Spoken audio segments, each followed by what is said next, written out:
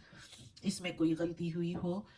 زیر زبر پیش میں، تلفظ میں، ترجمہ تفسیر میں، تو یا اللہ تو معاف کرنے والا مہربان ہے، ہمیں معاف کر دے یا اللہ، ہمیں عافیت والے معاملات دے، ہماری بیماریاں، تکالیف، پریشانیاں اور برائیاں ہم سے دور کر دے، ہمیں اپنے نیک اور صالح لوگوں میں شامل کر دے، آمین ثم